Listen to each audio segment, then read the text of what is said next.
Welcome back. Joining us now is attorney Alice Hinshaw, who's going to talk about some legal documents and what you should know when you lose a spouse or partner. Thanks for being on our show, Alice. Thank you. Thank you for asking. Sure. So let's start off with what you should do first when you lose a spouse or a partner. Well, I know that you've had other segments on family and grieving and so on, but I always say the first thing that you should do is take care of yourself and your family. Then you are going to be focused on gathering information and documents. Okay. So what type of documents would you suggest need to be gathered? The first things that you should be looking for are something called a letter of last instruction, a will, a trust, documents that indicate the wishes of the deceased. Okay, starting with the letter of last instruction, can you tell us a little bit about what that document is? Sure. It's not always a letter. It's actually a written notes or a document stating some of the wishes of the decedent that aren't necessarily in the will or the trust.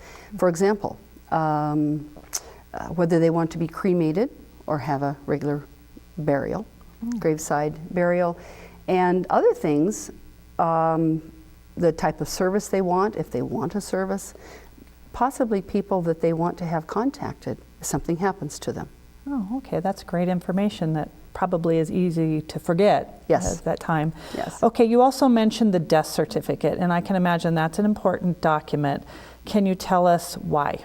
The death certificate is an official document that talks about or shows the time of death, the cause of death, and vital statistics.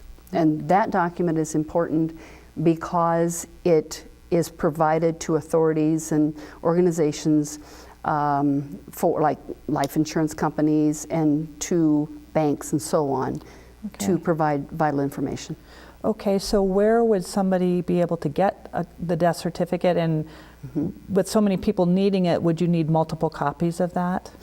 Generally, a services provider, the funeral home or someone else, provides one to start with. And the family then probably should gather maybe 5 or 6 of them, and you can get those through the Department of Human Services, and I believe in Wyoming it's the same thing as the Department of Family Services. Okay. And you can also go back to the health services or the death services provider and ask. Okay, great. Another document is the will. Of course, Yes. We've all heard about wills. What is a will, and why is this such an important legal document? The will essentially provides information about who will handle the estate, the assets. So the estate is comprised of the assets of the individual. So the will names the person to handle the assets, and it also gives direction as to who will receive those assets. Okay. And then there's a couple other documents that most of us may not really be familiar with, and one is a trust. Can you tell us what a trust is? A trust is a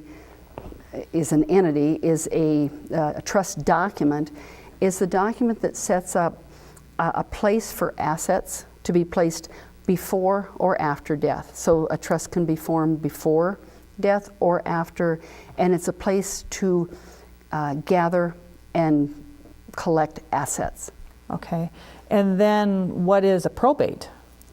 A probate is a court proceeding. And so generally, you may or may not have to do a probate, depending on how many assets there are and whether a trust is involved. And this topic gets very big in a big hurry. But the probate is when the deceased personal representative or others approach the court and ask the court to administer the estate. So that's where the personal representative goes, and the court gives direction and has rules about distributing assets and closing an estate. Okay. So you said you may or may not need a probate. How would somebody know if they needed to have the probate? Well, there are statutes and rules about how many assets you have to have to trigger a probate and so on. For the layperson, I say you check with an attorney. Okay. And even if you think that an estate isn't necessary, many things trigger, or a probate, many things trigger the probate, like having real estate that needs to be handled. Oh, okay. So how long does the probate period typically last? The shortest the probate can last is 6 months. Okay. So when the court appoints a personal representative, when you approach the court, then the soonest it can be closed is about 6 months. Okay. And you just said a personal representative. Mm-hmm. If someone is a personal representative, would they need an attorney to help them? They don't have to have an attorney, but whether they continue with one or not, I do recommend checking with one so that they know the rules. Okay. So if somebody doesn't have a will, does the court, or who decides then who inherits all of the assets of the person who is passed? Each state has a uniform probate code, a uniform estate code, and the statutes set out. If there's no will and no rules provided by the deceased, the statutes talk about who gets what property, how much of it, and it gives a list in order of who has rights. Okay. Well, you've given us a tremendous amount of information, and I would probably end this by saying if you have questions, it's probably a really good idea to contact an attorney to find out what you need to do.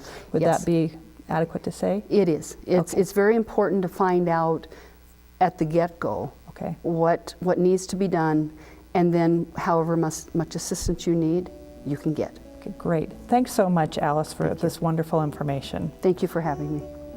Losing a loved one is tough enough without worrying about money in the midst of it all. Up next, we'll talk about some of the financial aspects of losing a partner and what you can do at least to make that part a little bit easier. Stay tuned.